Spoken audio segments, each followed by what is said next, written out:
வணக்கம், நான் suryathangaraj. இன்றைக்கி நாம் ரொம்ப சூப்பரான gulabjamun கேக் எப்படி செய்கிறதுன்னு பார்க்கலாங்க. அதுக்கு நான் ஒரு பவுலில் 1 cup maida, 1 spoon baking powder, 1 pinch baking soda இதை சேர்த்து நல்லா சலிச்சு எடுத்துக்க போகிறேங்க.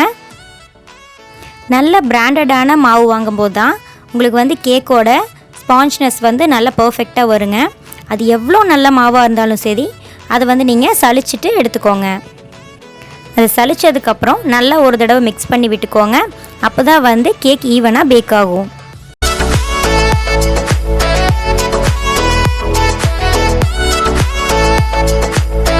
அப்புறம் இன்னொரு பவுலில் 3 முட்டை எடுத்துருக்குறேங்க. இது கூட 1 ஸ்பூன் வெனிலா எசன்ஸ் சேர்த்துட்டு நல்லா பீட் பண்ணிக்கணும். இதில் நம்ம பவுடர் பண்ண சுகர் 1 கப் ஆட் பண்ணுங்க. அது நாம் எடுத்த உடனே ஆட் பண்ணாமல் இந்த எக்கையும் வெனிலா எசன்ஸையும் நல்லா பீட் பண்ணிவிட்டு இந்த எக்கோட கலர் லைட் எல்லோவாக மாறினதுக்கப்புறமா நம்ம பவுடர் பண்ண சுகரை சேர்த்துக்கலாம்.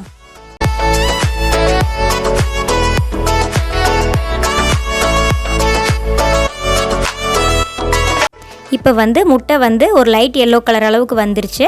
இப்போ நம்ம பவுடர் பண்ண சுகரை ஒரு 2 போர்ஷன் இல்லைனா 3 போர்ஷனாக பிரித்து இந்த பீட் பண்ண எக் கூட சேர்த்துக்கலாங்க. சேர்த்துட்டு இதையும் நல்லா பீட் பண்ணிக்கோங்க. இப்போ எக்கோட கலர் இன்னும் லைட் ஆயிரும்.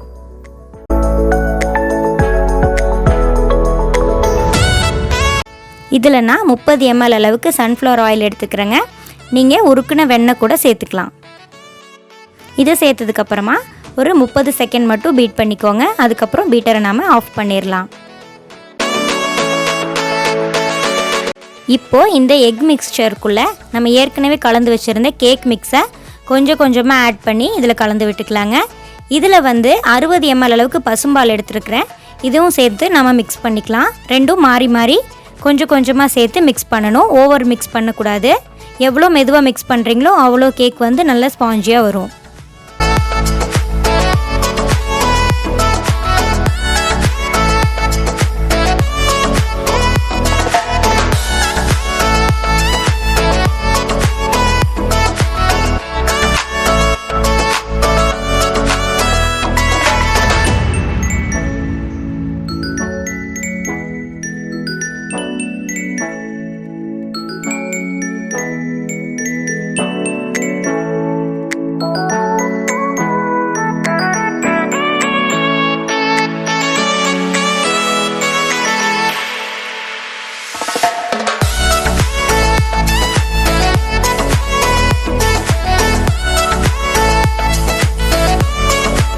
இப்போ பாருங்கள், எந்த கட்டிகளுமே இல்லாமல் நல்லா கலந்தாச்சு.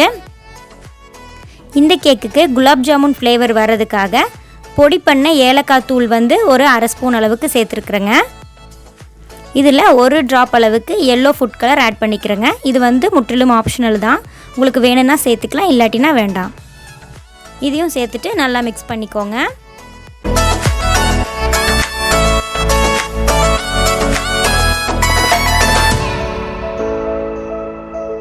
இதை மிக்ஸ் பண்ணிகிட்ருக்கிற டைமில் நான் ஓவனை ப்ரீஹீட் பண்ணி வச்சுட்டேங்க. அதுக்கப்புறம் இந்த பேட்டரை ஒரு 7 இன்ச் டின்னில் நான் ஊற்றி பேக் பண்ணி எடுக்க போகிறேன். 180 டிகிரியில் 45 நிமிஷத்துக்கு இதை பேக் பண்ணி எடுக்கணுங்க. இப்போ பாருங்கள், நம்ம ஸ்பாஞ்ச் கேக் சூப்பராக ரெடி ஆயிடுச்சு. இந்த கேக்கை நம்ம ஓவன் இல்லாமையும் பண்ணலாங்க.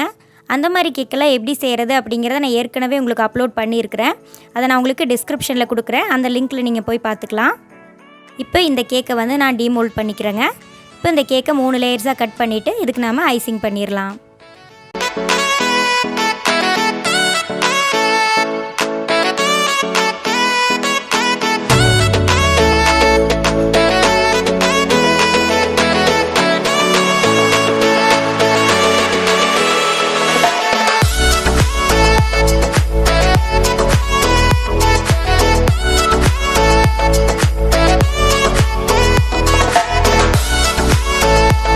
இப்போ நம்ம ஸ்பாஞ்ச் கேக்கை 3 லேயராக கட் பண்ணியாச்சுங்க.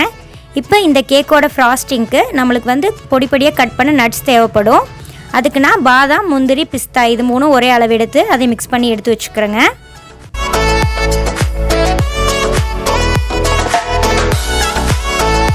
இந்த கேக் டெக்கரேஷனுக்கு ஒரு கேக் போர்டு, அப்புறம் விப்பிங் க்ரீம், அப்புறம் நம்ம 3 லேயராக கட் பண்ண கேக்ஸ், அப்புறம் வீட்லேயே செஞ்ச குலாப் ஜாமுன், அதையும் எடுத்து குட்டி குட்டியாக வந்து சாப் பண்ணுற மாதிரி பண்ணி வச்சுக்கிறேங்க.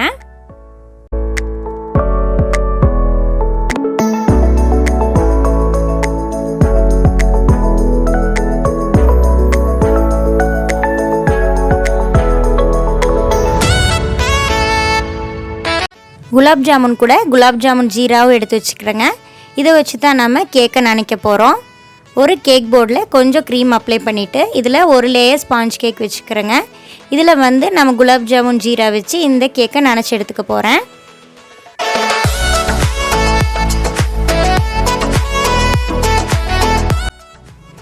அப்புறம் இதுக்கு மேலே கொஞ்சம் க்ரீம் வச்சுக்கிறேங்க. இதில் பொடி பொடியாக கட் பண்ண நட்ஸும் நம்ம சாப் பண்ணி வச்ச குலாப் ஜாமுனும் வச்சு ஒரு லேயரை நான் கம்ப்ளீட் பண்ணிக்க போகிறேங்க.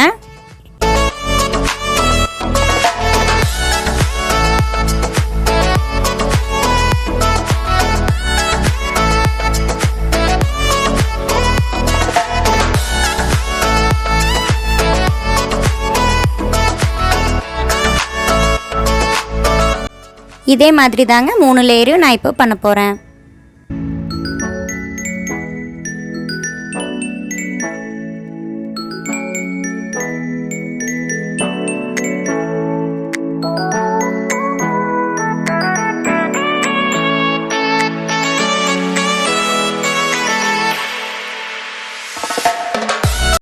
இப்போது 3 லேயரும் கம்ப்ளீட் பண்ணியாச்சுங்க. இதுக்கப்புறம் கொஞ்சமாக க்ரீம் வச்சு இந்த கேக்குக்கு நான் க்ரம் கோட் பண்ணிக்க போகிறேன். அப்புறம் ஒரு 10 நிமிஷத்துக்கு ஃப்ரிட்ஜில் வச்சு எடுத்துகிட்டு இந்த கேக்குக்கு ஃபுல்லாக க்ரீம் போட்டு ஃபைனலாக ஐசிங் முடிக்க போகிறேங்க.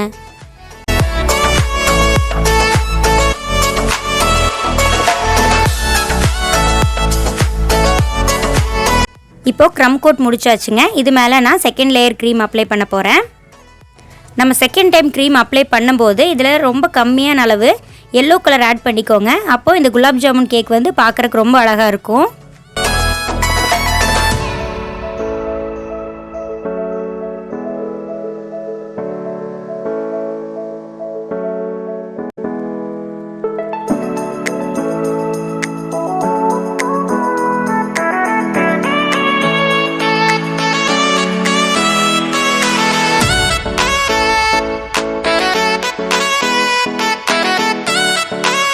இப்போ இந்த கேக்குக்கு நீட்டாக க்ரீம் அப்ளை பண்ணியாச்சுங்க. அப்புறம் ஒரு கேக் கோம் வச்சு இந்த சைடில் வந்து இந்த மாதிரி ஒரு டிசைன் பண்ணிக்கிறேன். அப்புறம் அதே க்ரீமை ஒரு பைப்பிங் பேக்கில் போட்டுட்டு ஒரு ஸ்டார் நாசில் வச்சு இந்த மாதிரி ஃப்ளார்ஸ் பண்ணிக்கிறேங்க. அதே நாசில்லையே இந்த கேக்குக்கு இந்த மாதிரி பார்டர் கொடுத்துக்கிறேங்க.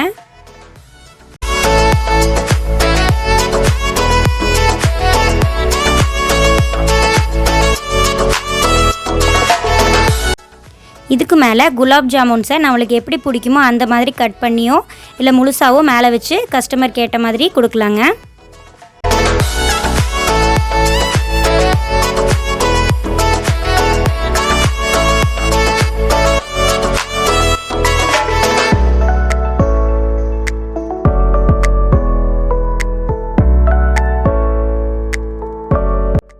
இந்த நாசில் ரோஸ் எல்லாம் வந்து பக்கத்தில் ஒரு க்ரீன் கலர் லீஃபோடு இருந்தால் பார்க்குறக்கு இன்னும் கொஞ்சம் அழகாக இருக்கும்.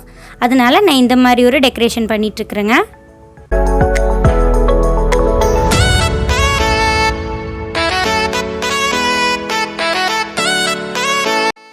இந்த கேக்குக்கு மேலேயும் கொஞ்சம் சாப் பண்ண நட்ஸ் எல்லாமே போட்டுட்ருக்குறேங்க. இந்த கேக்குக்கு நம்மளுக்கு பிடிச்ச மாதிரி டெக்கரேஷன் பண்ணலாங்க. இன்னும் கொஞ்சம் எல்லோ கலரில் கூட நம்ம டெக்கரேஷன் பண்ணலாம். அப்புறம் இந்த மாதிரி சைடில் போடலாம். Rose petals, try rose petals இல்லைன்னா ஃப்ரெஷ் ரோஸ் பெட்டல்ஸ் இருந்து அதையும் நம்ம வச்சு டெக்கரேட் பண்ணலாங்க. அவ்வளோதாங்க, நம்ம குலாப் ஜாமுன் கேக் ரொம்ப சூப்பராக ரெடி ஆயிடுச்சு. இப்போ இந்த கேக்கோட வெயிட் என்னன்னு நம்ம பார்த்துடலாம். நம்ம கேக் வந்து 1 kg 300 கிராமுக்கு மேலேயே வந்திருக்குதுங்க. இந்த குலாப் ஜாமுன் கேக் வந்து 1 kg 950க்கு நாங்கள் கொடுத்துட்ருக்குறோம். இந்த கேக்கை நீங்களும் செஞ்சு பார்த்துட்டு எப்படி இருந்துச்சு அப்படின்னு சொல்லி எனக்கு கமெண்ட்ஸில் சொல்லுங்கள். இது மாதிரியான நிறைய கேக் பிக்சர்ஸ் எல்லாம் நீங்கள் பார்க்கணும் அப்படின்னு ஆசைப்பட்டிங்கன்னா நம்மளோட இன்ஸ்டாகிராம், ஃபேஸ்புக் பேஜை ஃபாலோ பண்ணிக்கலாங்க. அதோட நேமும் சூர்யாஸ் ஹோம்மேட் கேக்ஸ் தான். இந்த வீடியோ உங்களுக்கு பயனுள்ளதாக இருந்திருக்கும் நம்புறேன். சீக்கிரமாகவே நான் உங்களை அடுத்த வீடியோவில் சந்திக்கிறேன். நன்றி, வணக்கம்.